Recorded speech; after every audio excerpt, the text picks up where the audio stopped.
And like, that's the thing, we have gotten to a point where it's like going back to fear.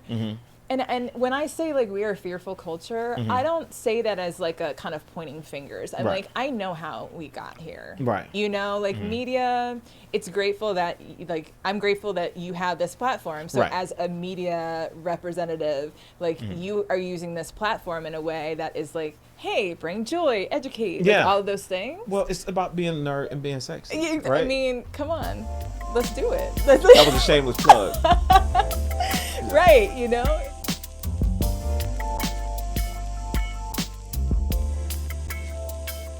What's up? This is Simon Stone. I'm so excited. I have one of the most beautiful, not just from the appearance, even though she fine as hell. I have one of the most beautiful people that I know, not just from a physical level, but from a mental level. Activist, music scholar, nerd, vinyl collector, DJ, activist. I got to keep saying that for a purpose. I have Miss L'Oreal. How are you? I'm doing great. It's so great to be here with you. Thank you. It's good to see you. I can't believe how long we've known one another. I know, right? We were like 12 in like 2000. That's right. 2005. We were like 12 and 13. Like, hey, you want to get on the monkey bars? Living the best life. You know, and you know, you were definitely like, you know, one of our like favorite people to see around. You know, hey Summer. You know, say it. Where am I? Right here? Yeah, Hi, you live Summer. in here. You live over here. I hope y'all don't know. That's movie magic that y'all see. Yeah, so what I like to do on NerdSexy, first I like to take it back to the origin and then bring it to what you're doing now. If that's cool.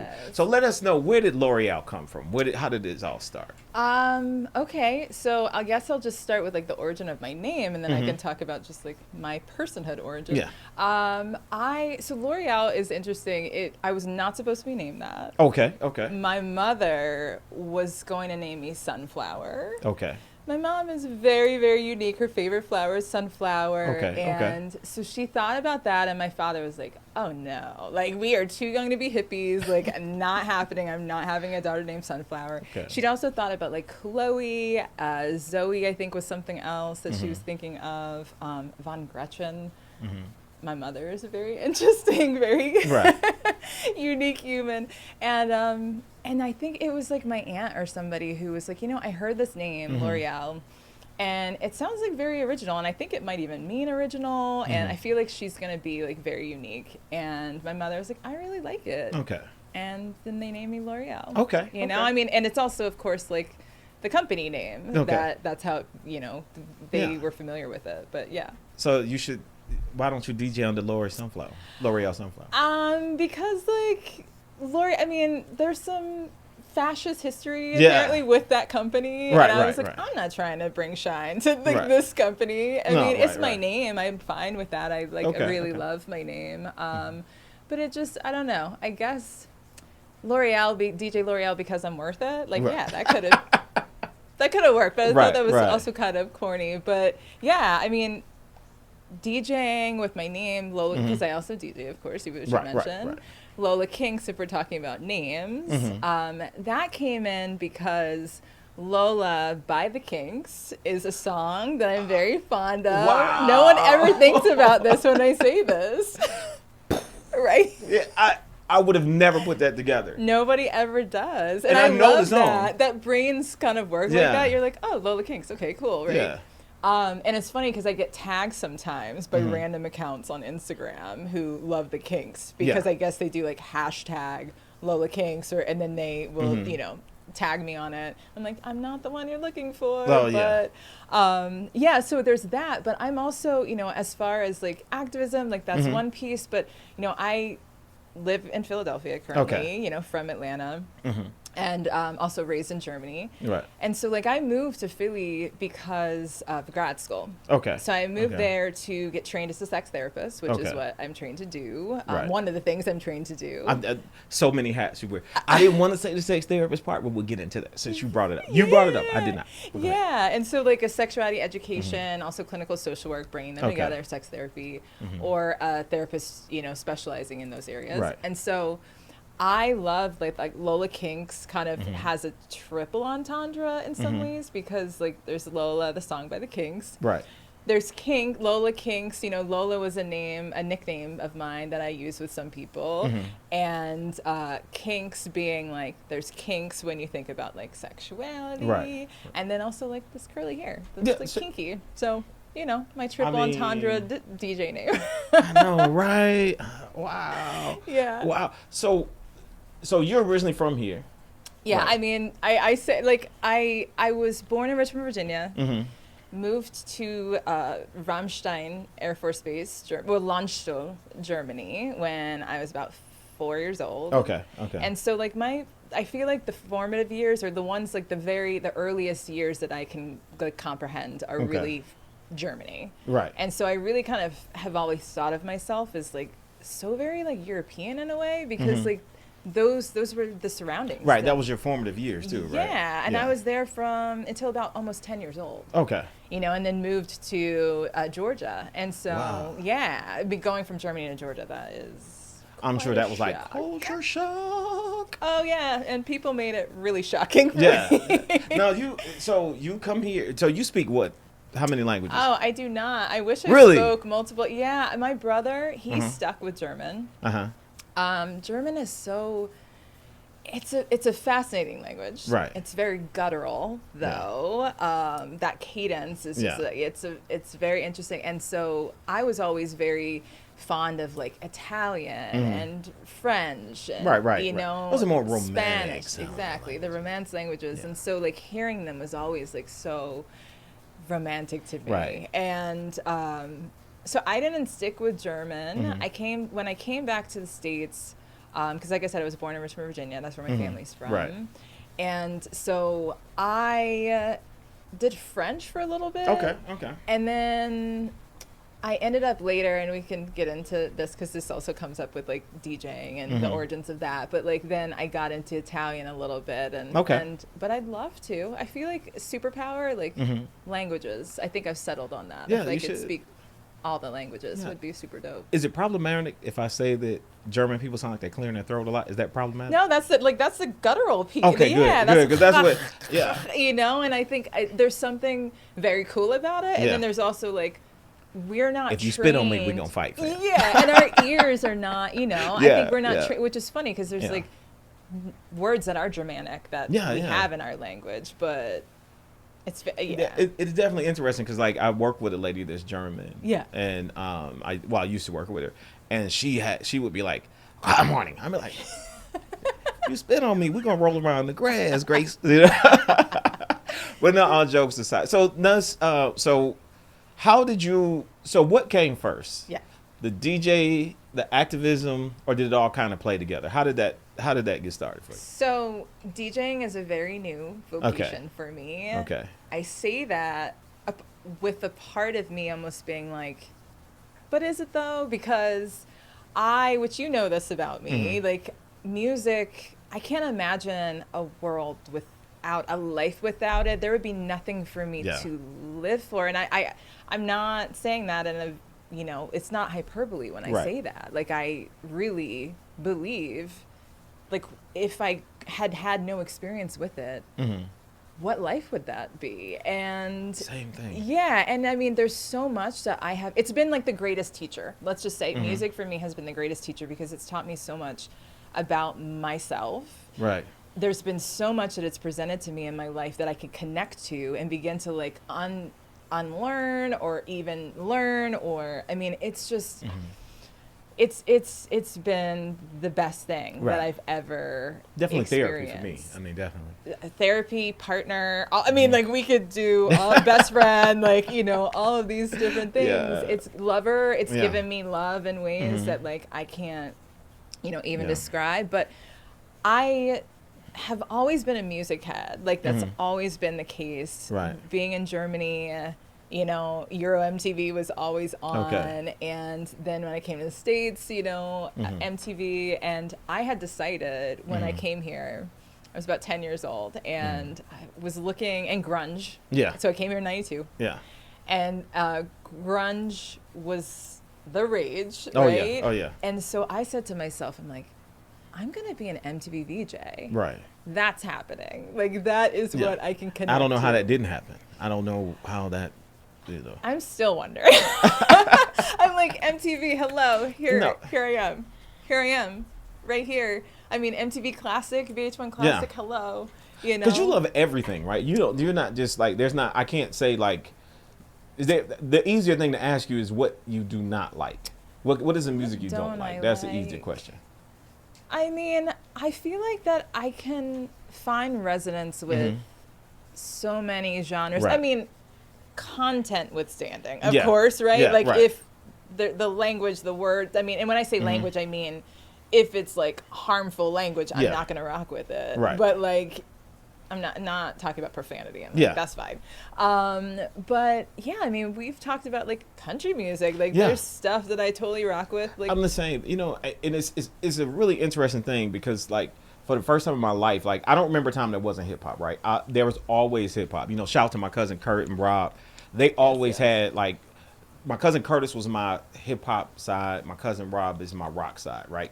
Because they were, even though they were brothers, I wanted to grow up, and they were like the two guys I looked up to, right? I wanted to be these guys. So my cousin Rob always had like rock music playing, and then Kurt always had the hip hop, always. Yeah.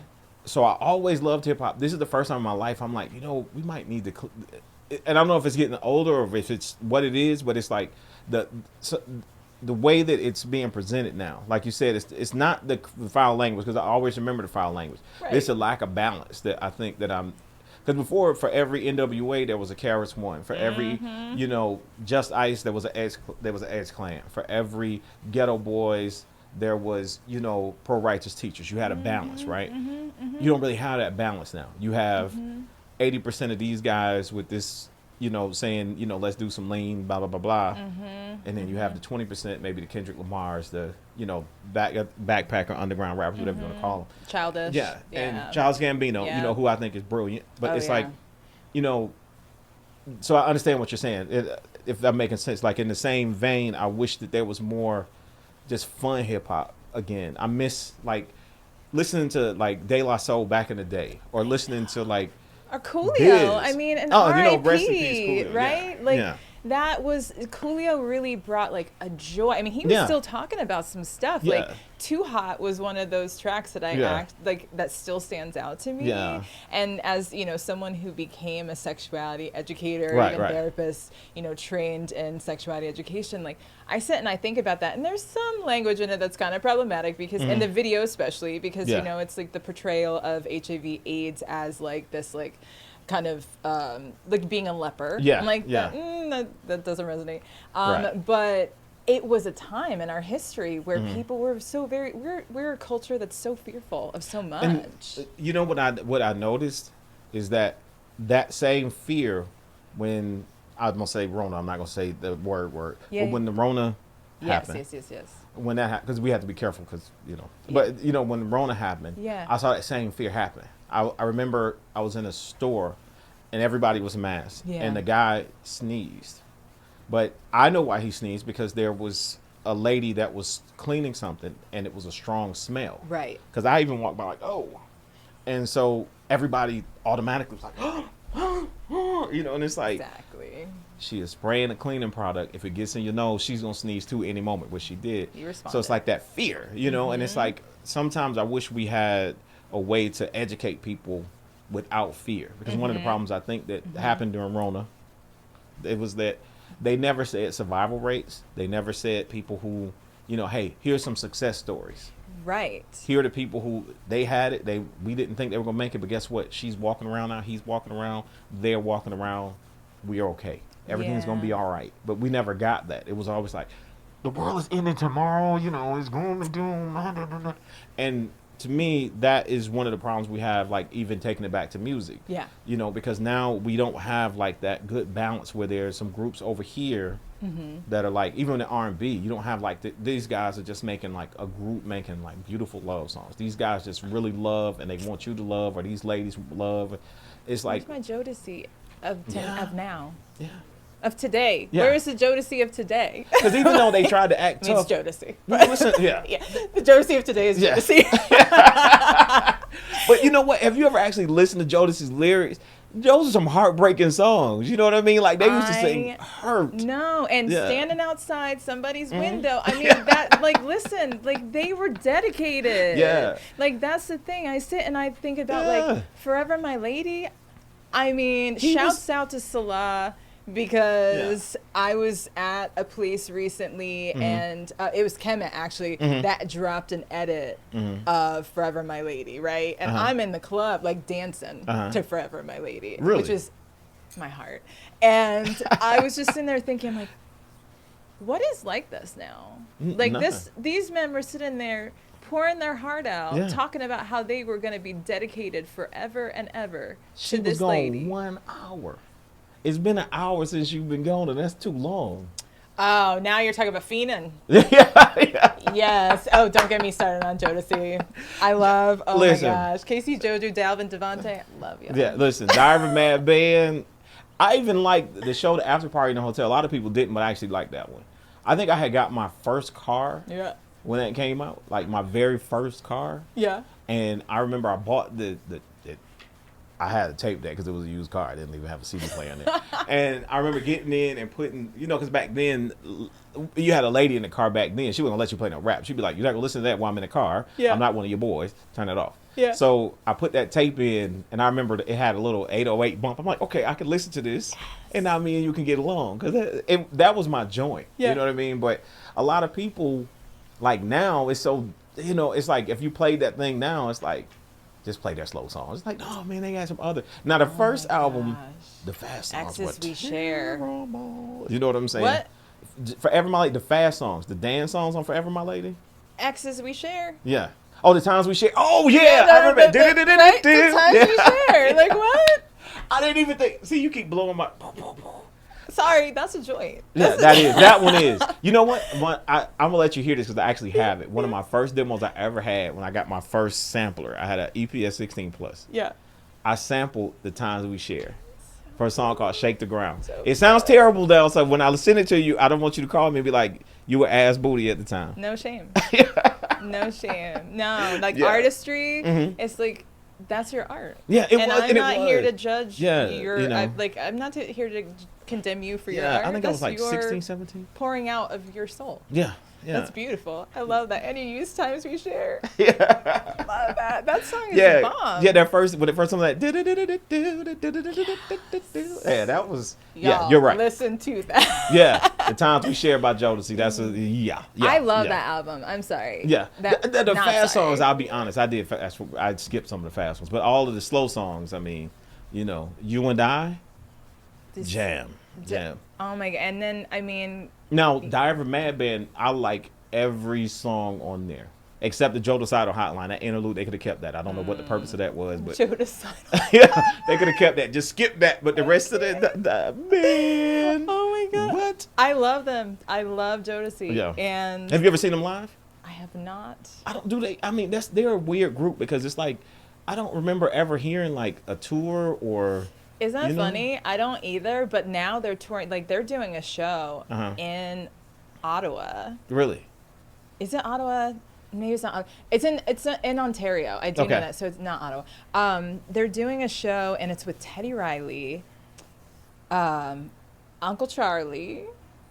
Greatest comeback of all time. Don't get me started on Gat Band, like Uncle Charlie especially. Is Shanice a part of it as well? I hope so. I really feel bad. I worry about her. I hope so. I don't know. I mean, but going back to like even bringing up Shanice, but like going back to even Coolio, what we were talking about. I think this music, this place we're at right now, is a very interesting period with music. I love the folks who were so joyful. Or at least even if they weren't in their personal lives, like the music that they brought, like really brought a lot of joy to people because there's so much sorrow. There's enough sorrow the world I don't need to hear it anymore. I mean, I want to be happy. I mean, life is good. I woke up today. It's good. And centering joy and pleasure is necessary for a life well lived, in my opinion. Since you brought up joy and pleasure.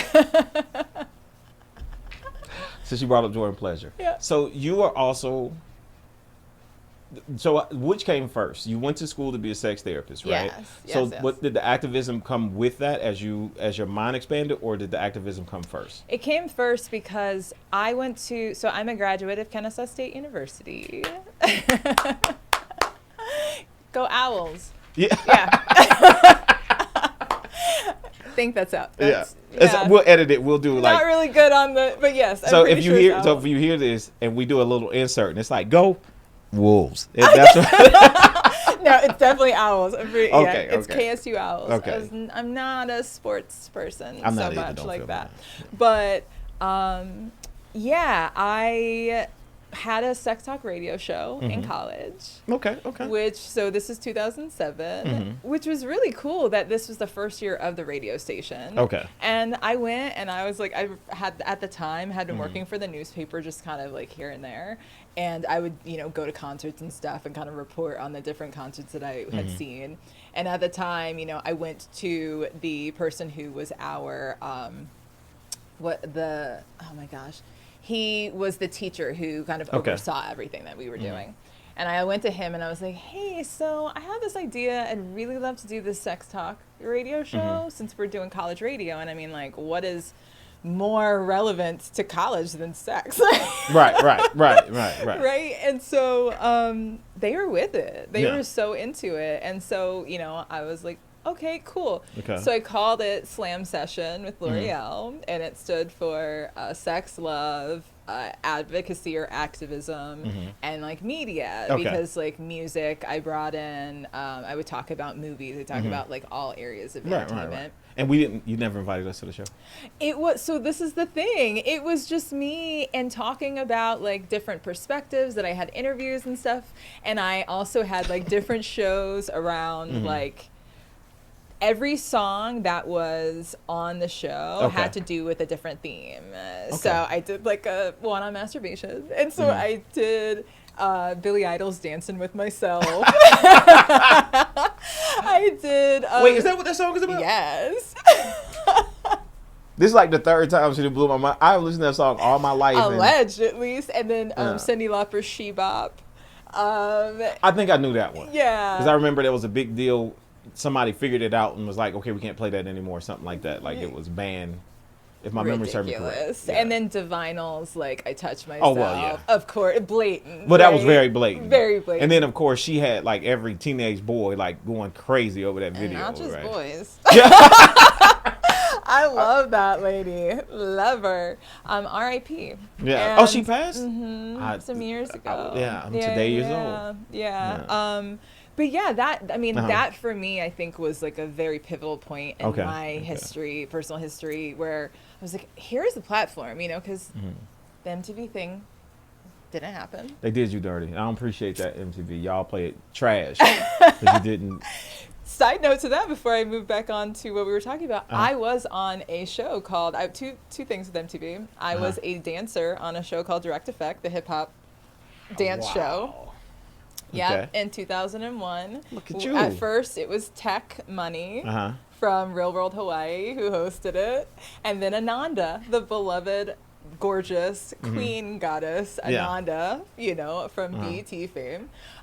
She ended up coming to host after that. And so, like, I danced on there. Really? I was walking in Times Square, and the producer, Terrence, was like, hey, so I'm wondering, would you be interested in dancing on this show? And I was like, would I? Yes. Have you ever seen clips of yourself?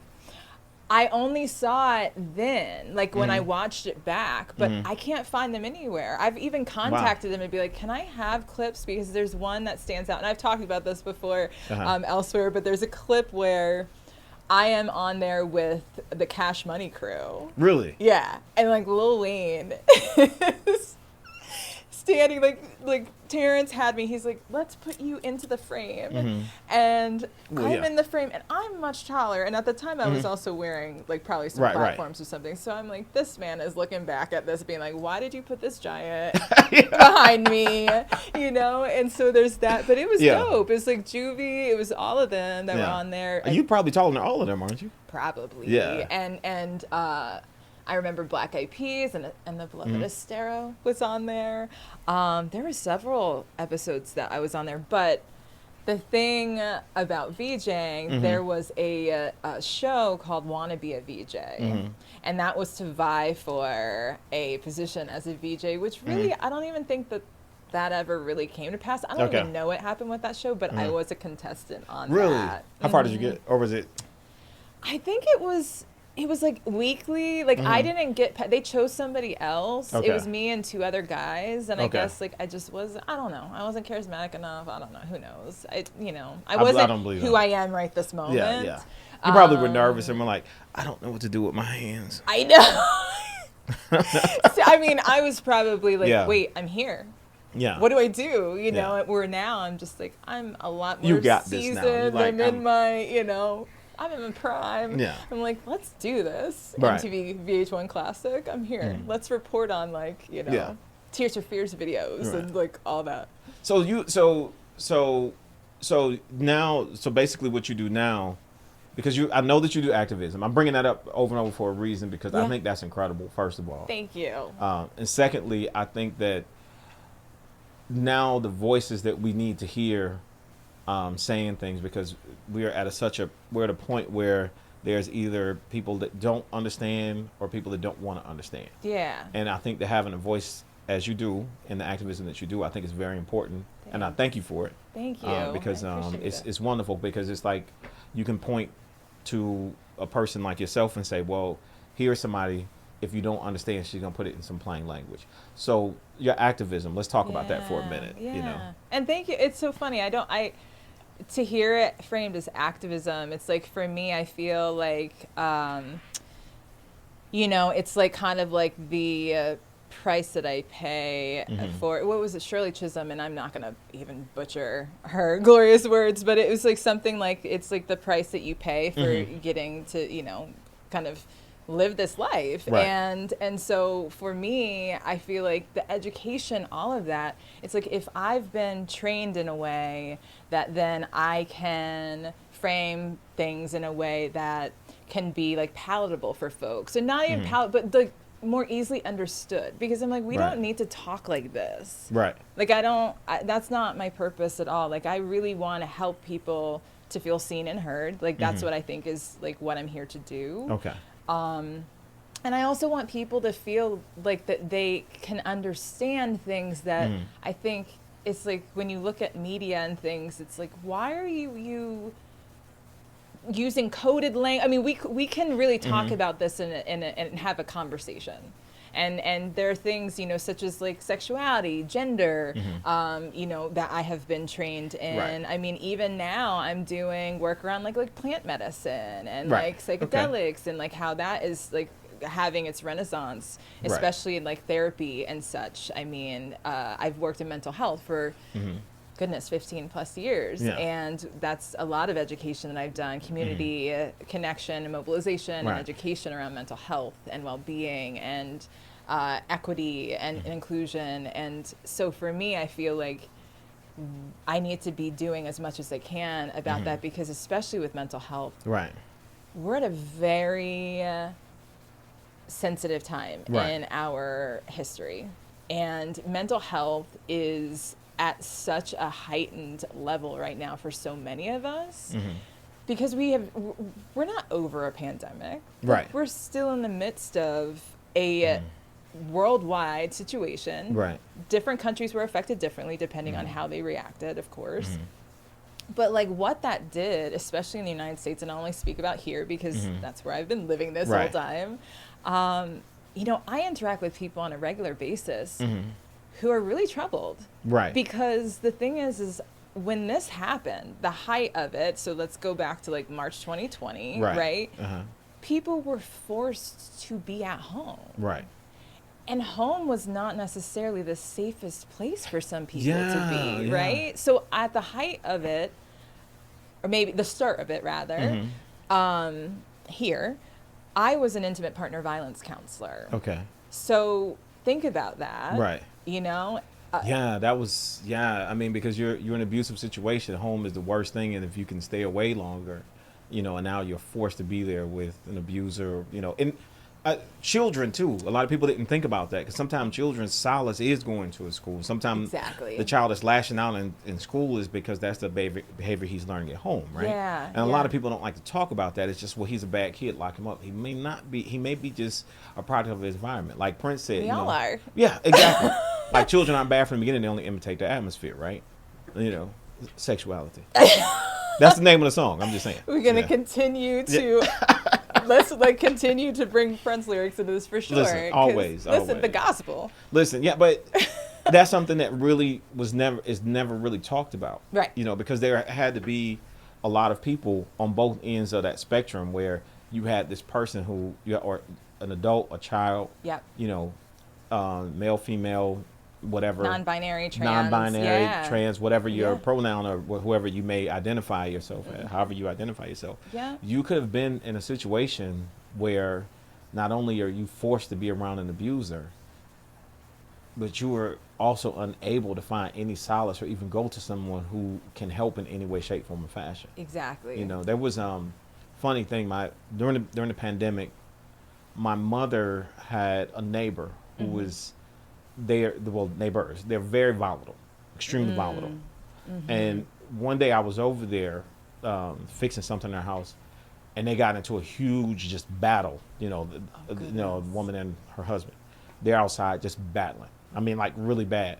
And I started to call 911, and the first thing that went through my mind was, what if a cop kills one of them? Would it be my fault? And I literally put my cell phone down because I was like, I can't call the police because I don't want anybody to die and it be my fault. Because it was after like George Floyd and so on and so forth. For sure. And so the next day I went back to my mom's house, and her neighbor was outside, and she said, did you see that chaos? I was like, actually, I was here. She said, yeah, I saw your car. And she said, I wanted to call, but I was so scared. And it's interesting because you're literally afraid on the other end of the spectrum. If I call the police, will somebody end up on the bad end of a firearm? And I don't want to be. So now an abusive person is stuck. Yes. I mean, especially when we have been raised in a society where we're told that law enforcement are there to protect and serve. Yeah. Right? However, in many situations, that has not been the case. Right. That then makes communities of people feel like that they absolutely are crippled. Yes. In situations that are, precarious situations. Right. And the thing is like the choice becomes, well, that person could potentially be harmed, or they could also potentially harm that other person, right? Okay. So someone could die either way, potentially. So it's like you're having to choose between that, because you saying like, I'm choosing not to. Right. What if that person actually had reached a point where then they chose harm that was like, that fatal? Yeah. And that's the thing. You're having to like make these decisions, which it's like that. Yeah. Are we supposed to be the ones making these decisions? No, right? Like we shouldn't have to be faced with having to make these decisions, in my opinion. And see, that's why like a person like yourself who is trained for that, I wish there was a way that we could have you. Like if I call the cops, they say, hey, Miss Lola, why don't you jump in the car with us? We're going to see if we can talk to these people before we have to do something too rough. Because it's clearly a domestic situation. And when you get into domestic situations, a lot of times you have two people that are angry. They're not listening to each other. They really at that point, I'm trying to hurt you the best way that I can. Yeah, right? Your nervous systems are dysregulated. Right. Like that's it. You are literally like you have this energy that is just like it's all just like. And see, brain. She's a doctor, people. She knows. I did. But yes, I'm not that deep. You know what I'm saying? Yeah. I have online college. I didn't. I mean, but you are absolutely. But that's the thing. Yeah, depending on where you are, though. There are programs for law enforcement where they are trained to be trauma informed. Right. That's not all over the country necessarily. No, not at all. Right? So I live currently in Philly, and we do have this program where it's like it's CIT training, and it's like you ask for, The CIT, yeah, you asked for basically a law enforcement officer who has been trained in this type of training. Oh. Where, it's, CIT because it's crisis intervention training. Yes, okay. And I know this because I worked for the city of Philadelphia for 6 years of my life for its behavioral health agency. And so, that is a program that still exists there. But here's the thing, where is the community education around letting people know that that's a thing that exists? Right. And, and the thing is, a lot of times you have a mental health issue where this person doesn't necessarily need to be beaten and handcuffed necessarily. This is a person that needs some help. And it's like physically harming this person is not going to help them get to where they need to be mentally. If anything else, it does the exact opposite. Did it ever help? No. Because the idea is if I hit you hard enough, you'll stop. And that also, in the other person that's receiving that, that's the way they're processing it. Like, okay, to stop me from acting a certain way, you got physical. Yeah. To stop you from acting a certain way, I need to get physical. And you have this chain of events that starts happening, where people don't understand that, in this moment, we can just talk for a minute and calm this down if you really try it, right? And that's, again, where someone like you comes in that has the knowledge from an education standpoint that can say, hey, guys, listen, this is what you're feeling and this is what you're feeling. Here's where you're feeling this right. Here's what you're feeling this right. Now, here's where we need to compromise and come in, And I mean, you know how to do that better than I do because, again, I took online courses. I'm not that bright, That's so not true. But, I do feel like community folks, there is an opportunity as well. I mean, there are ways in which I think we could certainly be trained to have certain tools, techniques that, to refine our skills. But we do know how to be community people. We do know how to care for one another. Exactly. And that's the thing. We have gotten to a point where it's like going back to fear. And when I say we are a fearful culture, I don't say that as a kind of pointing fingers. I'm I know how we got here. Right. Media, it's grateful that I'm grateful that you have this platform. So as a media representative, you are using this platform in a way that is hey, bring joy, educate, all of those things. Well, it's about being a nerd and being sexy. Right? I mean, come on, let's do it. That was a shameless plug. Right, it's and also education is sexy. It is. Being nerdy is sexy. Because to me, that was one of the reasons I really wanted to get you because here's a perspective we don't hear every day. Because typically it's, I usually I'm having fun. I've had maybe two other people that we talked from mental health issues and from that perspective, and we talked about other things that happen in the community. But it's rare I can have somebody that's actually, certified in mental health issues. You know what I mean? To be here. If you were here, I would have to pay you for some therapy and sit on the couch. You know what I'm saying? And I would have to say ethically, I am not actually allowed to be your therapist because I know you in a personal fashion. Yeah, that's true. Yeah, you're my buddy, man. Right? Yeah, so I'm privy to certain information, people, all of those things. Yeah. So my code of ethics binds me from actually having those. See how professionals talk? I don't even. She said a couple words I got to look up when we get done. I told y'all. I went to online college. I don't know the big words. I got to figure that out. Listen, but you know how to connect with people, right? Yeah, and that's what I think is at the core. So, and we've talked about a couple different things that are I think saying the same thing, which is there's so much fear. Yes. Yeah. We got here, and a therapist told me once, L'Oreal, when I was explaining things that I do or how I react to certain things, and he's like, L'Oreal, you come by it honestly, and I was like, you know what? I do. Yeah. I mean, you have a very genuine place that you seem to come from. It doesn't seem, because there's some people you see it, you're like, she doesn't really believe that stuff, or he doesn't believe that, or they don't believe that stuff, right? But you genuinely seem like there's a place of caring that you want to see healing start. I do, and healing, I appreciate you bringing that healing word into this because I've talked about trauma informed, right? Yes. And that's been some language that has been shared in the mental health sphere for a little while now, at least as long as I've been a part of it for sure, which is great because, we do need to ensure that any type of space that we're holding for folks or programs we're creating or whatever are trauma informed. Sure, yes, right? Because that's the acknowledgement that trauma is a thing. Right. It's also the acknowledgement that many people have experienced trauma. Exactly. It's also the acknowledgement that like trauma, I may experience one situation and you might experience a very similar situation, and we might have dissimilar reactions to the exact or similar situations. Okay. Which is very interesting, because you'd be like, oh my goodness, that person, you witnessed something that was really horrific. Right. And I could be like, oh yeah, it was really horrific. Right. But I might actually have more tools to employ to support myself in healing from that, right? Or coping through that. You might not have as many of those tools or skills. So your adaptation from that, or like how you might react to that, you might find yourself in a state of like harm, whether it's self-harm or whatever, or this acting out behavior that people like, they're acting out. Yes. Right. Because it's an attention seeking behavior, right? Right. Pay attention. Somebody pay attention to these children. Pay attention to these people. We don't just do these things just because, and that's the come by it honestly thing, right? We're doing it in a way because it's like, see me, hear me. It takes me back to the Who's Tommy, right? Like, you know, like it's like the see me, hear me. I want to be witness, bear witness to me in my truth.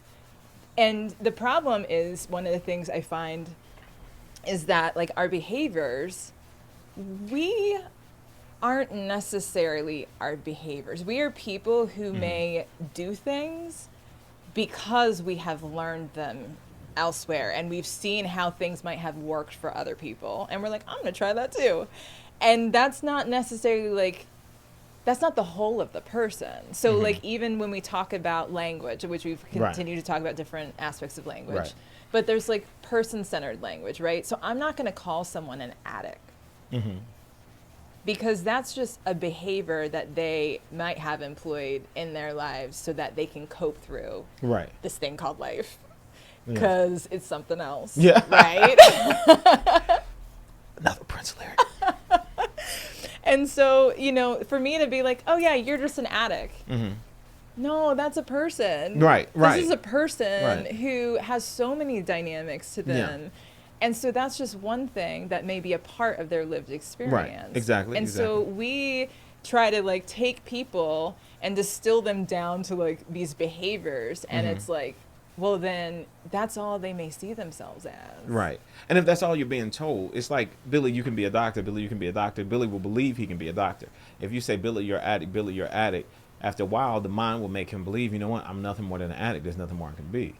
So, you know, y'all know I'm a dullard. I'm making this up as I go along. But I'm joking, actually. But, it's true. You know, like a lot of times I think that that's one of the problems we have, is that a person, like I was saying, here's a mental illness.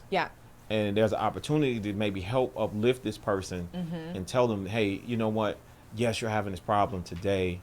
Or even not even call it a problem, but yes, you're dealing with this right now. And it's, you know, but what else can we do to feed that trauma? Because that's really what it is at the end of the day.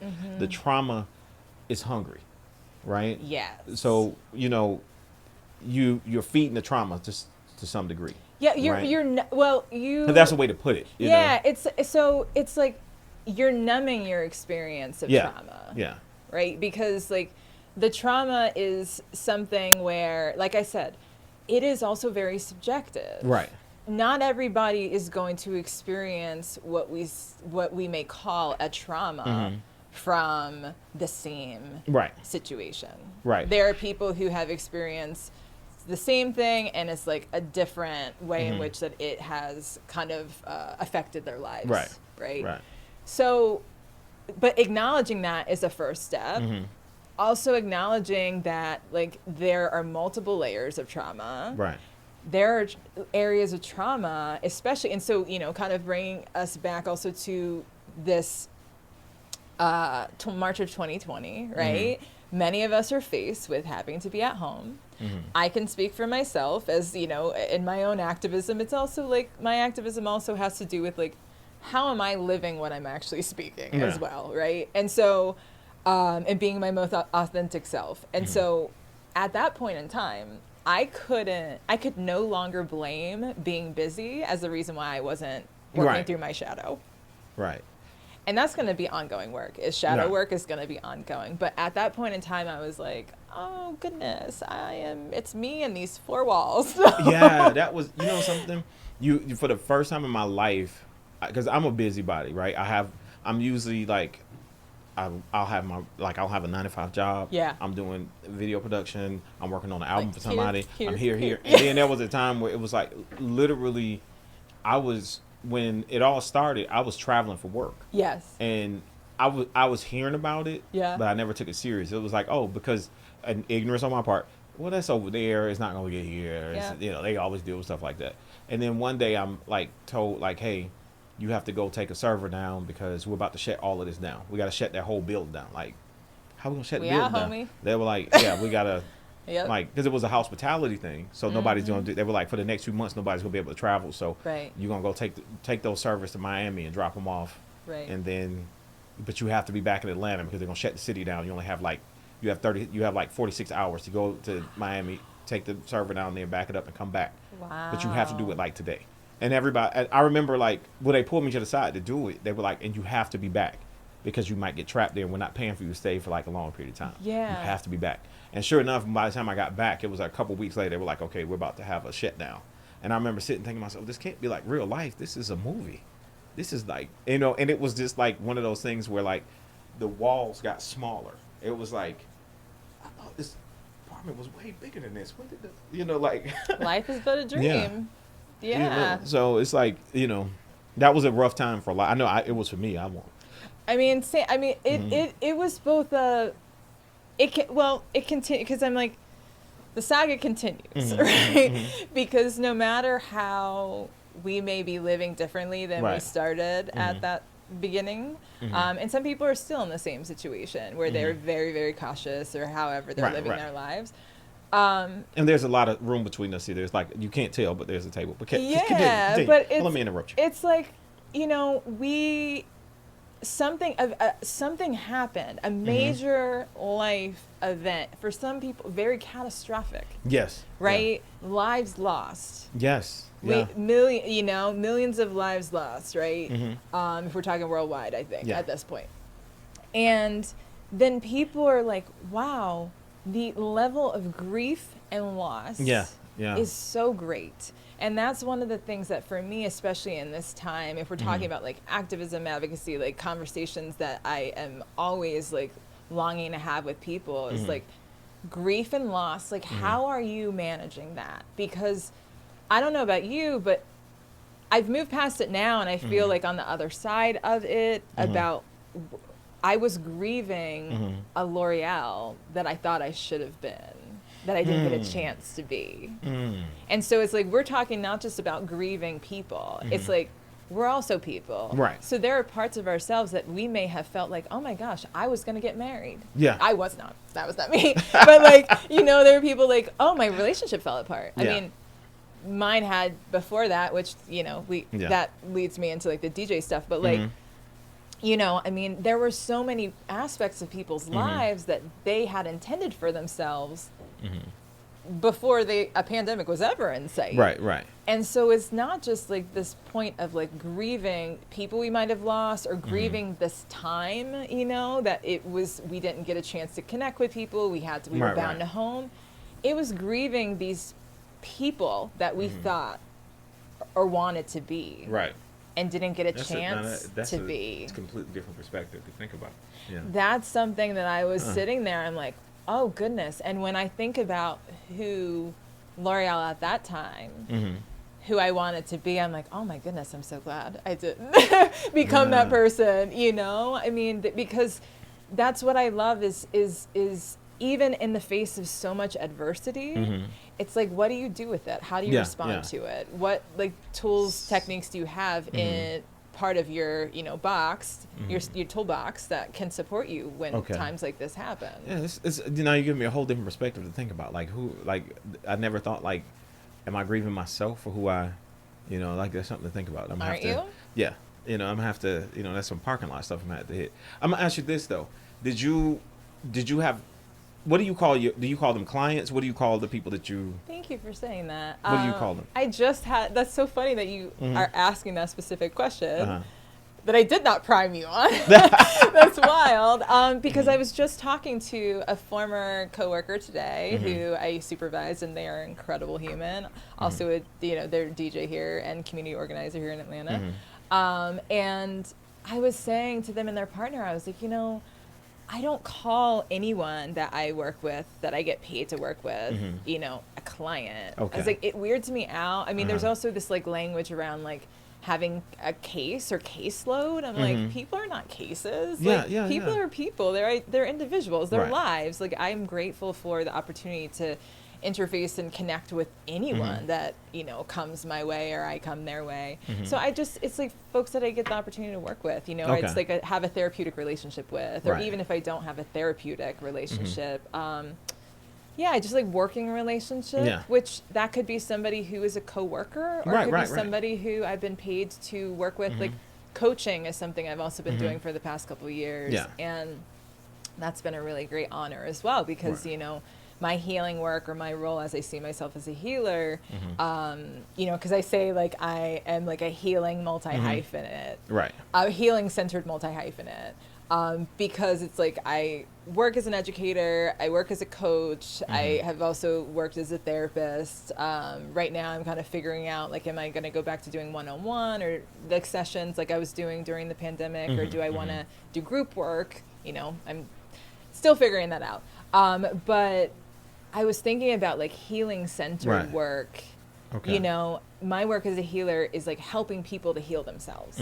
I'm not like laying hands on you and like I have this force that comes through me that then is the healing energy. It's like I'm helping you to remember yourself and how it has the healing intelligence and potential. And then you see, so your success stories where you have someone who is, because I go to therapy myself. But the way I see it, I'm like, I hate to say it, I'm like, I'm in a 12-step program. I will never hit step 12 because once I believe that I'm done healing, then I'll probably fail myself. So I feel like just keep doing the work. You may not go to therapy as much here, but still go. Still try to be sure that you're doing the healing.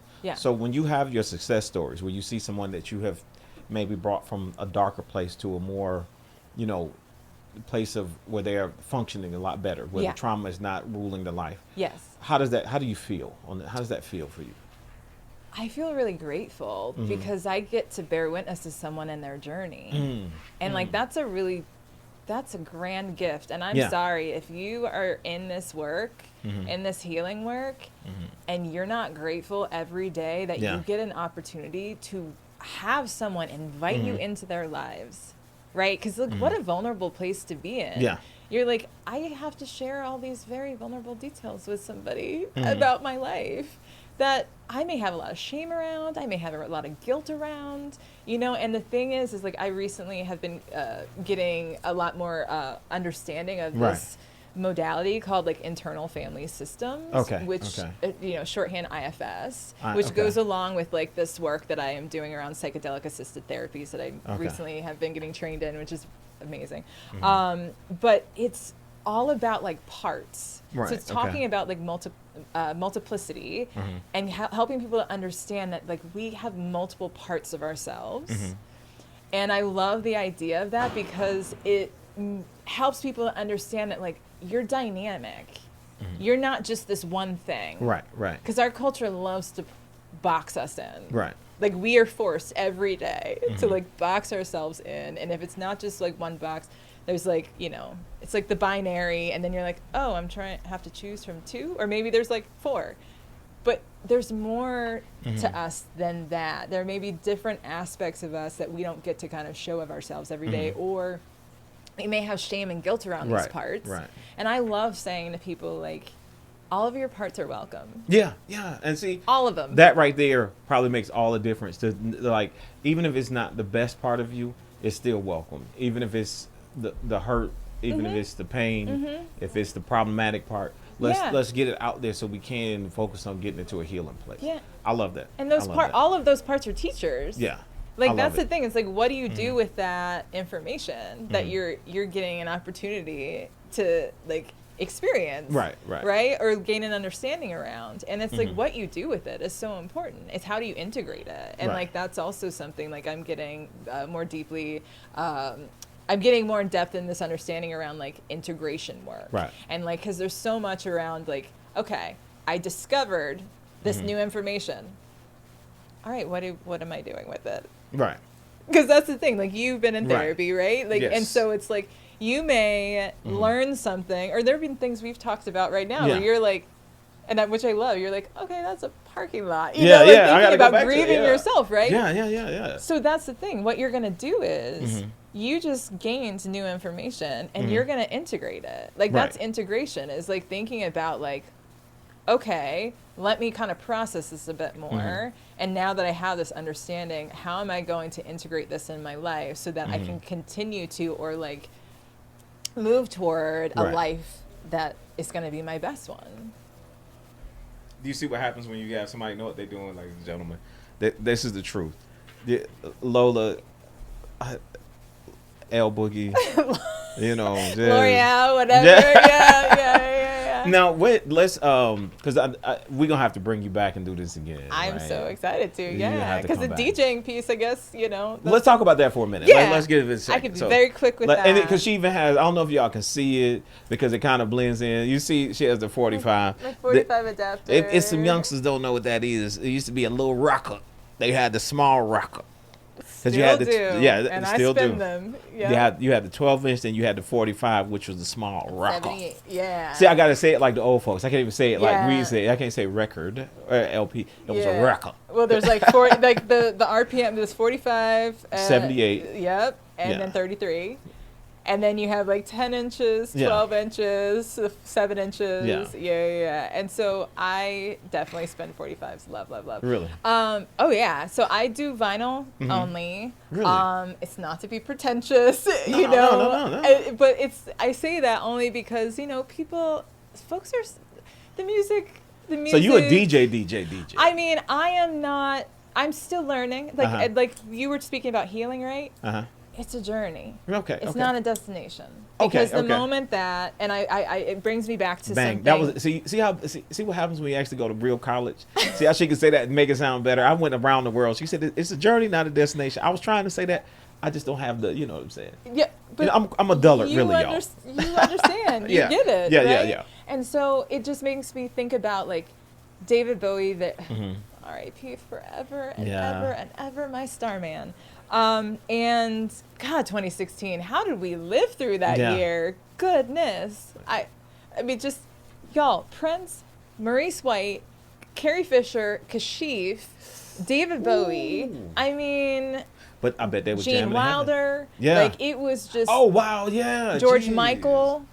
Like, don't even get me started. That year shook my whole. And then we also 45, not this 45. No. But that, and then, you know, the election. The Cheetos, man. Exactly. All of that. How did we get through there? Yeah. But music. Going back to, I say this because it's like I'm very excited that I am a part of a crew in Philly called Vinyl Tap 215. Okay, look that up. And it's a vinyl enthusiast, and I love like my homie Doogie who started it. Big up. Yeah, big up Doogie. He says this is like group therapy camouflaged as an all vinyl event, right? Because we're all coming together around this vinyl enthusiasm, but really it's a testament to like the effect or impact that music has had on our lives. So it's vinyl is a conduit through which like we have maybe found some bit of like enthusiasm or education or whatever interest. For me, I love vinyl because it is, I sit and I think about like when you look at the mechanics around how sound comes out of that, just you're putting a needle to a, I mean, like my brain goes when I think about that, you know? And I also think about how this is the mode in which so many of my ancestors were listening to music. Yes. You know, so you have, I remember being little waiting for my dad to leave so I could go through his records and like take the sleeve out and read the back. Yeah. You know, and it was Liner like a whole adventure. Yeah, the liner notes and things. Matter of fact, I had posted about Stevie Wonder, and hey Roseanne, somebody had posted about the liner notes, and I went and looked it up. You know, for Stevie Wonder. It's the Songs in the Key of Life? Yes. Yes. I looked that up. Yeah, yes, absolutely. Yes. And it's like when you see the people that were on there, because now you don't know. Get out of here. You know, because now music is so, it's, you get an MP3 or you listen to it, you watch YouTube, you watch, you know, whatever, streaming, and you're not able to drink the experience. And I call it drink because it's like you would take it in and it was like you go home. Some of the times you couldn't even listen to it till you got home. Yeah. Right? Yes. You had to wait. Yeah. So you don't know what you're doing. And then the consumption of it took time. Yes. You couldn't just go, I'm going to today get through this whole album. Because like I see an album is released at midnight at 12:15. People are like, oh, this is a classic. It's the greatest thing I've ever heard. Well, the album is at least 35 minutes or 45 minutes. Yeah. How did you get through it that fast? So basically you just skip through and like, okay, this is a classic. This is the best thing I ever heard. How? Because back then we had to listen to it. Yeah. I couldn't. Skipping was not. You could, but it was also something that you would want to hear the whole song. Yeah. You know, because there might have been a change somewhere. Yeah. You know, there might have been a different chorus at the end, or where she ad-libbed or he ad-libbed, or you know, the breakdown or something, a vamp. And now it's just kind of like you got 2 minutes and 30 seconds, and now we move on to the next song. Boom. Yeah. You know. Yeah. And I mean, that's why I love the fact you're doing vinyl too, because those songs from the 70s and 80s, I don't care. I don't know. They never translate the same to MP3 to me. Never. I agree to you. I've gone to the point where the different places where I stream music, I get really pissed if you give me the digital, the digital, like the not digital because that is digital, but like the remastered version. Yeah. Because I'm like, no. Yeah. I want to hear how it sounded, the way it was recorded. Yeah, because like I'm gonna give you a good example. "A Love of Your Own" by the Average White Band, right? Oh my God, yes. Flawless piece of music, right? Yes. A masterpiece of sound. Yeah. That song now, if you listen to it, could never be done in today's world because Pro Tools will fix, right? And I'm saying fix because it's off. If you listen to it, if you go with a metronome, the song is actually off. That's why you've never heard it sampled. Everybody has to replay it because you can't really sample that, right? Because the drummer playing it in my ears. Yeah, they're going by the drummer. There's no metronome. That drummer and that bass player are looking at each other, and they're like, you know, they're playing. Yes. Right. So to hear that remastered, you lose some of what I like to call that stank that's there. Right? I agree with you. There's like noises you can hear if you get a record and you listen to it at home. Yeah. There are little noises because there was a guy sitting in a chair and he would move and you would hear that little, you know, it's like, we always bring up Prince here. Like if you listen to Sometime It Snows in April, you hear the chairs. I haven't ever listened to that since he died, but like. Why are you doing this to me? Yeah, I know, right? Why are you doing this? That song especially. Yeah, because April and but the point I'm making is, you can hear Wendy sliding because they recorded that live. That's not like a studio trick. That was them 3 takes. Which is the best take? Okay, let's go home. Right? Michael Jackson's another one. If you listen to Billie Jean, you hear Michael Jackson snapping his fingers and dancing, and you hear it. You can actually hear it if you listen. Yeah. But if you get the remastered version, they take it out. Yeah, and the different ways in which like the sound effects that he would do with his voice, right? Yeah, like that might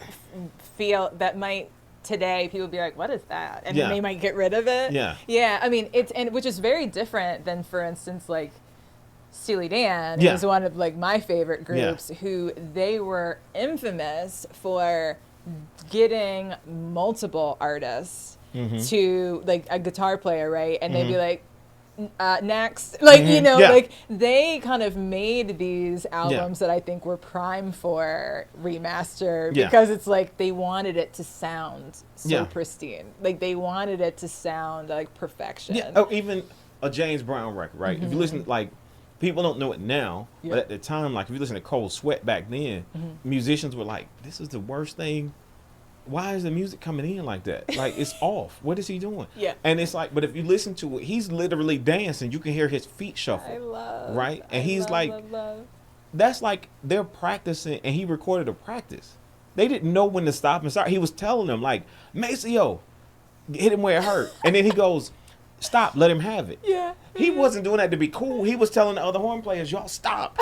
Let him do this. I just want him right now. I don't want y'all. Y'all stop. Right. That wasn't rehearsed. They had no idea. You heard that in the moment. That. So you got horn players sitting there like, oh. Because you can hear it like, they're like, eh. You can hear them like, oh, snap. I'm supposed to stop. Got chastised in the middle of a jam. That's what I'm saying. So, like, Right. when you hear that, though, you can't have that now because there would be a producer in the room like, hey, guys, I'm going to mute this out because I don't want them to know. Blah, blah, blah. You know what I mean? It's so curated. Like, everything is so curated. Yeah, and that's what I'm saying. Like, Steely, like, they were very, like, that was, like, manicure. Like, it was very... And then there are artists. Like, I had listened to, you know, like, Portishead. Like, I want to hear... Beth Gibbons and her smoky whatever she does with her voice, you know, do not take that out. A cough, I want to hear those different types of things in. And that's why vinyl, for me, I get that opportunity. I love that you bring, like, Average White Band, because AWB will always be, like, oh, man, Schoolboy Crush. Right? And that's another one. Listen to it in, like, the 2-minute mark. The drummer gets a little excited and speeds up, but he comes back down. And you can hear the band trying to catch him and get back, right? So good. You can't do that now. But... to your ear, it sounds right because it is. A queen of my soul. Oh man. Yeah, we could just do it. We can do that all day. Right? But, like, I guess the two things that you really wanted to know about is one is that vinyl piece. Right, like, right. I had how the DJ thing even happened is because I collected vinyl since I bought my first record from, oh my gosh, it was in Little 5 Points, and this was in 98, I think. Criminal? Was that? Rewind. Oh, you went back. Was that in? Was Rewind? That was? I don't know that Yeah, one. because More Dusty Than Digital was over off of Trinity. Yeah. Yes, right. So. You went way back. I know. Rewind. You know, we were only like 5 back then. I know. But smart. Yeah. And so, like, I bought my first record from there because I, being of the age that I am, like, I grew up with cassettes. Right? Like, my dad had records, but it wasn't like the only way in which he was listening to music. It was cassettes by the time that really I was coming up, and then CDs eventually. And so, I got my first record, which was ABC's The Look of Love. From Rewind. Yeah. So ABC. good. Maroon 5. So good. And did it make Who Wants to Be a Millionaire? Was that them? No. Yeah. Yes. Okay. Same group. Okay. Yeah. Okay. So I know a little bit about music. Yeah. Slightly. Yeah. There's a millionaire song that I can't. Yeah. My brain is. Yeah. We're in conversation right now. My brain is like, oh, which song is that? How to Date a Million? Something like that. Yeah, something like that. So I got that record, and then over time, so that's like 98, something like that. I'm still, like, collecting here and there. And then as, like, 2000s and such come in, I'm picking up here and there. Tower Records, my beloved Tower Records, eventually, faded until oh goodness. And then I had HMV. Oh yeah. Which, like, bye to that too. Yeah. And then I think it was around, like, maybe by the time I got to Philly, I had a cool little haul of records. Okay. And then, I started dating someone, and he is very much he's a record head. Like, at this point, he now, like, sells them. He's a dealer. And had his own, like, bit of, I guess, like, claim to fame with, like, doing some vinyl selecting, DJing, whatever. Yeah. And so, us as a partnership, like, that was really cool. Because, like, I came in, I, like, his and hers records. Like, I had my own, he had his. Right. The relationship lasted for, like, 6 years, and then, by the time that it came to an end, I was like, how am I going to heal from this? Because this was, like, a divorce. And one day I looked at my records, and I was like, I've been collecting these for a long time, and I've loved them, and I've listened to them. Many of them I really need to listen to more. I want to do something with this. And I talked about VJing as like something that I wanted to do. I've always been a music head. I was like, I think it's probably about time that I become the DJ that I was always looking to be, but like I looked to other people. Right. As like the expanders, because I dated many different folks who were in music, and it's so funny. This whole time, actually, it was me. That like I was attracted to them because of that music, but it was like I was looking for myself in other people. Right. And so to come to this point of understanding and be like, oh wow, okay, this is how I'm going to heal my heart. And I started playing records, and the whole point was, I'm just gonna play them at a bar. And hopefully people get joy out of it, but I'm not gonna be a DJ. I'm like vinyl selectress, super cool. And in some ways, I'm still feel like that I'm that. So you call yourself a selector as opposed to a DJ? I mean, I both. Like I said, because I mean, like I said, DJing for me, like I will be the first one to say I am not very skilled technically with DJing, but I have like such an ear for like I like to think of as like really great music, and I always have. Okay. And so there's still that's why I was saying it's a journey, not a destination. I'm learning more and more every day about the craft. But like for me, it was always like, oh my gosh, how does this resonate with people? I get an opportunity to educate, and I get a chance to hold space for people to potentially heal. And because music is very healing for all of us. I mean, you can see. In the worst of situations, the right song comes on and everybody will calm down. I mean, like, be it the Journey song that, in... Don't Stop Believing. Yeah, you play that in a suburban bar. I have literally seen a brawl kind of slow down a little bit. I hear you on that. I have seen it's Got like to a Give It lullaby. Up. Yeah, you know what I mean? Like, it calms the savage beast. You know what I mean? Like, you put on, like Frankie Beverly and Maze, and you can have, like... Family reunion. It'll bring it all back together. So it's like, whoa! Everybody's like, oh, and it's like, music is the one thing that no matter what race, color, creed, pronoun, whatever you are, there's a song in your life that you can say, you know what, this brings me to a happy moment. Exactly. And that's one of the things that I think is great that you're using the vinyl, because for us who, I mean, now you have a younger kid, they have never seen a record. They don't know what that is. It's like, what's wrong with your CD? It's a hole in the middle. You know what I mean? Like, why is that hole so big? You know what I mean? Exactly. Right. They're used to like taking CDs and like you know what I mean? Like right? this CD is heavier. What is this? And it's like, so for people who are of a certain age who grew up watching our parents, that probably is the most soothing thing. Like, it takes you back to that time where things were more mellow, because there was a time life was a little. It seemed. To me, from my perspective, life wasn't as chaotic as what it is now. It was much more simple. Yeah, it just seems like I remember watching, like going back watching certain television shows, and I'm watching like the plot of the show. It seems so innocent, even when they were doing something terrible, like I smoked a cigarette. Like it's like the cigarette episode. Yeah, like Billy smokes a cigarette episode, and you're like, the after school special version. And it's like it takes you back to that happy space. And that record that comes on, like. For me, like, for me, believe it or not, it's a time record. Like when I hear the Bird, for me, because I remember being a little kid watching Purple Rain with my dad, and that scene comes on with the time, right? And a lot of it, as much as I love Prince, it was actually the time that made me want to be a performer, because I could relate to the way they looked more than I could relate to the revolution.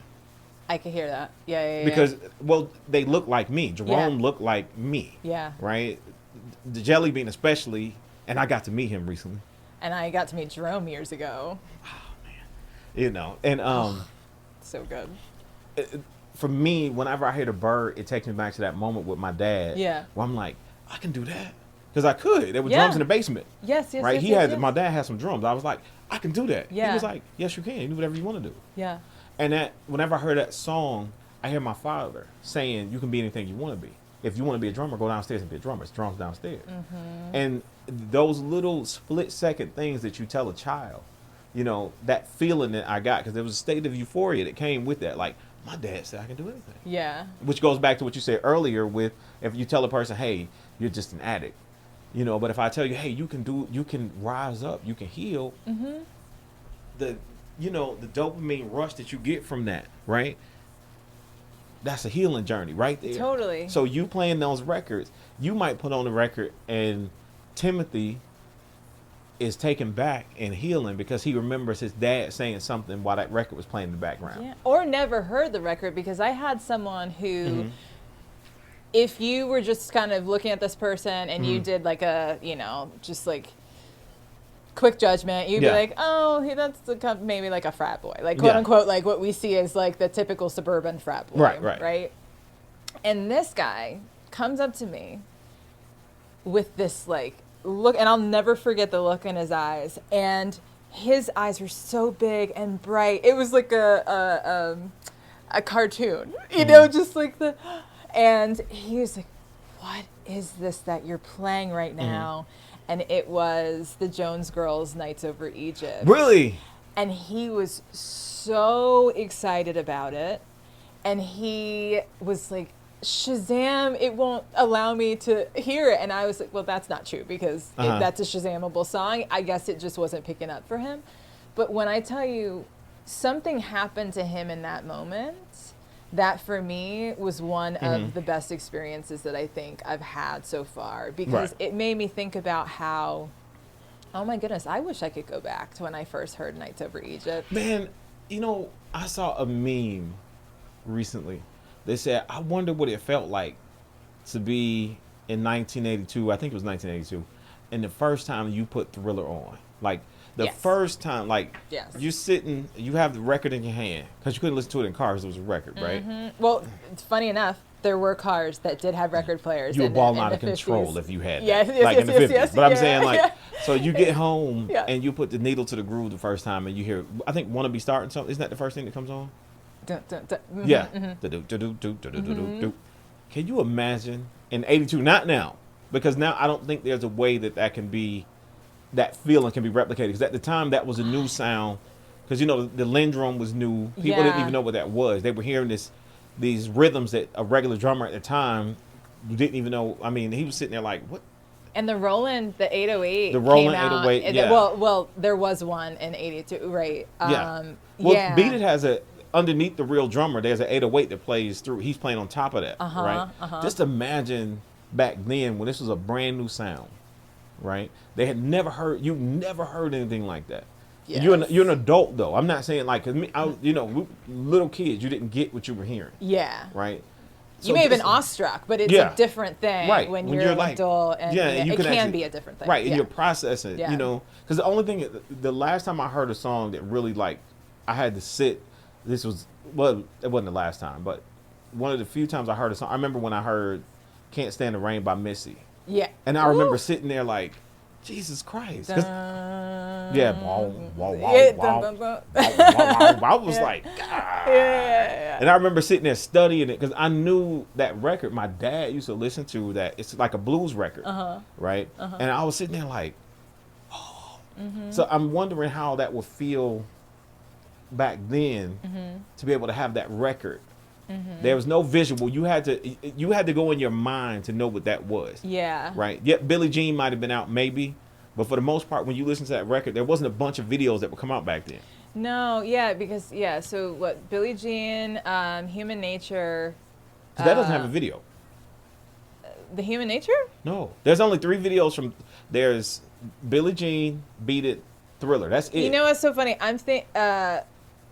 I conflate the Moonwalker. Oh, you know, because there's parts in it that they put some of his songs to, like images. Yeah. And that's so funny because in my mind, and you're right, but they show for this part in Moonwalker, they show it against, it's juxtaposed against like different album covers of his, like And even that, I do remember the first time I saw Moonwalker. Yeah.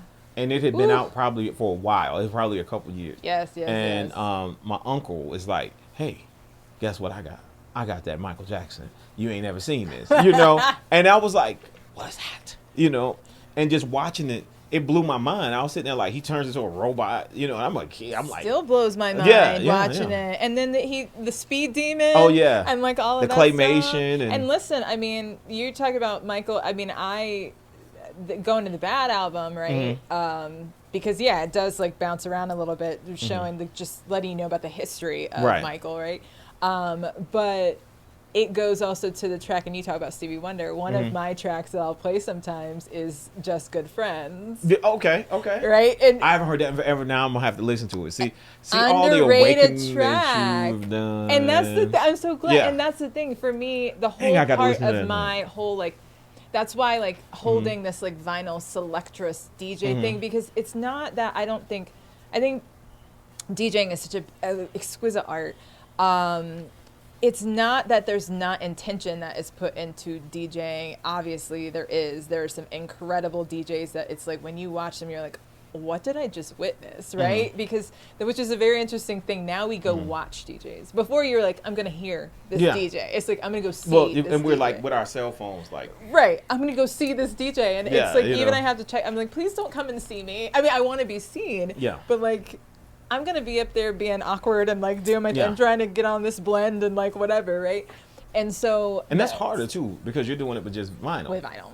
Because with the computer, you have something telling you, here are the beats per minute for this, and this is the beat per minute. But you're having to actually match that old school style.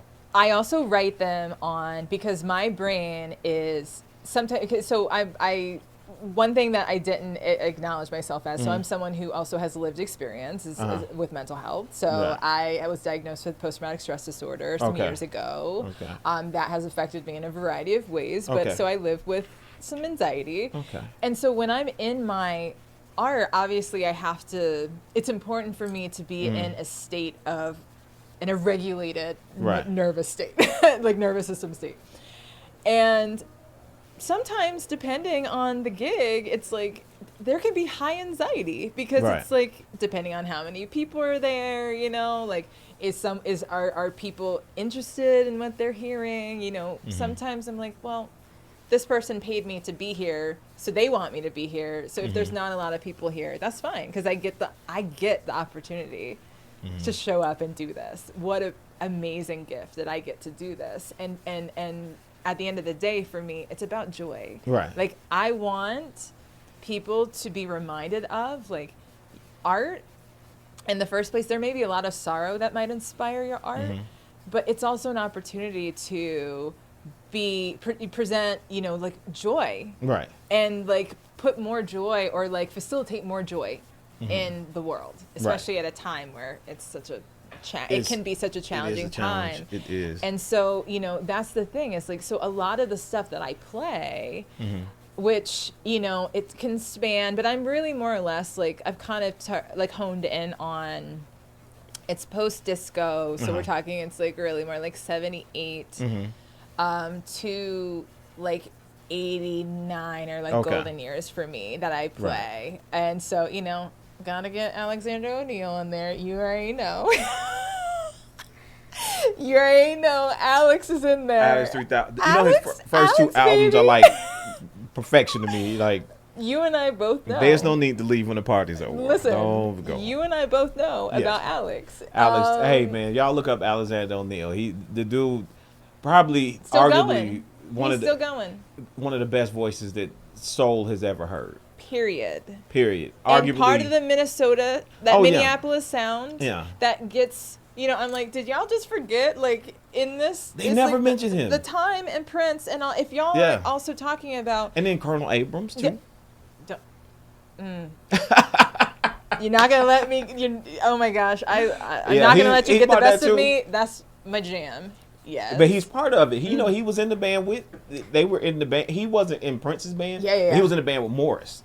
I love that. I don't think I knew that piece. Yeah. See, you're like, to me, especially thinking about where Colonel, where he took his also because he was huge overseas. Yeah. And it's also went in a different space, because it's like, you listen, like, I'm not going to let you get the best of me. He was like the proto house too. That's you know? Right. And so he's in there with like Marshall Jefferson, like all these like incredible artists. I mean, DJs, but you know, and him being an artist. And, but he was on a lot of those bills with all those folks. Of those people. So to think that he came out of a whole other bit of culture and music. Yeah. He was a guy who went over to London and became huge. he was never as big here as what he was in Europe. I mean, this guy, if you look up Europe things, they're like, man, that was, you know. And Alex too. Same thing. You know, we were still touring. I'm going to tell you this. So when we were in London, Alexander O'Neal was actually playing. And we had a day off. And I said, I'm going to go see Alexander O'Neal. Everybody laughed in the record. So they were like, you're not going to see Alexander O'Neal. And I was like, why wouldn't I go see Alexander O'Neal? Because I'm thinking here, Alexander O'Neal ticket is like $20, maybe, right? Yeah. His tickets were like 80 pounds. You know, that's like 100, you know, some odd dollars in America. And before we were equal. Yeah. That was a lot more. Yeah, so it's like, you know, it was like. Than 80 US dollars. Yeah. And I was like, damn, really? You know what I mean? Wow. And at the time, the currency rate was really high. So I was like, damn, I guess I won't be going to see. And he was sold out. This is, I mean, listen, I'm not inviting myself back, but, you know. No, you are, listen, I want you to come back. We can do that. We can actually do a DJ set with you. We can do that. We gonna have Lola Kink back. For real. I would love that. Now, before we wrap, is there anything that you want to say to people, you know, that need some healing, that need some, you know, what is some, let's close this out with you giving some healing to someone, even if it's brief. What do you recommend for someone who needs to heal? Yeah, I would say, I mean, there's a lot within us that is intelligent enough that can help us to heal. I think so many of us look to external forces to help us to understand ourselves. It's not that you can't get understanding there, because I've learned so much. Music, right? Because we talk about how music has been such an incredible teacher, healer, all of those things. But I think if we were to spend more time in silence and not be scared of the silence, there's so much wisdom that comes when we can have the courage to sit with ourselves. See? Wow. There you go. So much. I need to learn that because I very rarely sit in silence. So you know what? Ladies and gentlemen, I want y'all to give it up one time for Super DJ. I'm going to have her information. It's going to be like, it's going to be right there. We'll have a way to get in contact with her. Selectress, activist, DJ, supermodel. She don't like to talk about those days. She don't like to talk about those days. I seen the pictures. I'm like a healing practitioner. Yeah, healing practitioner. All jokes aside, a healing practitioner. I mean, thank you for this time. You got to come back. I would love to. I look forward to. We're going to do this. We're going to do a DJ set. So thank you. Hey, y'all, this is NerdSexy. I hope that y'all got some things. We had some mental health vitamins from the one and only Lola Kinks, a.k.a. L'Oreal, a.k.a. DJ Selector, L1. You know what I'm saying? She wears a lot of different hats. Today she has on a beret. Just one. You know, is that a raspberry beret? I just thought about it. If you look at a raspberry, is it not this color? Y'all. Why did I mention this? She had on a raspberry beret. In a secondhand store. Did you buy that in a secondhand store? I did not. Well, damn it, man. But I do own some that are from that. And that's, you know, also part of my Prince forever. I'm a student of the School of Prince. We're gonna take that cover and put it next to you and see what happens. When you look at the video, it's this color. It is. That's what I'm saying. So how distorted it is that we call raspberry this like weird purplish color. Well, I think it's because of Prince. I think ever since Raspberry Beret came out, and back then Prince was still kind of, even though he stopped wearing the purple at that point. Yeah. They still kind of, he's always been his purple world. The purple one. Or whatever. And his sister actually says that his favorite color was orange. Which is interesting, right? Yeah. And then later he wore peach a lot. He went through different phases, you know, like peach and black. Yeah. But again, y'all. Cream. Look up Lola Kink. I'm going to have her information right here. It's somewhere down there. Look down. But anyway, thank y'all for staying tuned, watching L'Oreal, Lola Kinks, Super DJ, super activist extraordinaire, just a wonderful human being to know. Hey, we'll see her again on here soon. Yay. I don't want no foolishness. If I have to come to Philly, I'll just bring the stuff to Philly. I'll be back. Okay. Hey, and y'all listen. If you need help, reach out and find someone to help. You know, even if it's a friend, a colleague, if you know, there are now a lot of online options for mental health. Yep. So let's try to focus on that mental health. We love you here. Glad you were here. Please come back. NerdSexy experience. See you next time. Peace.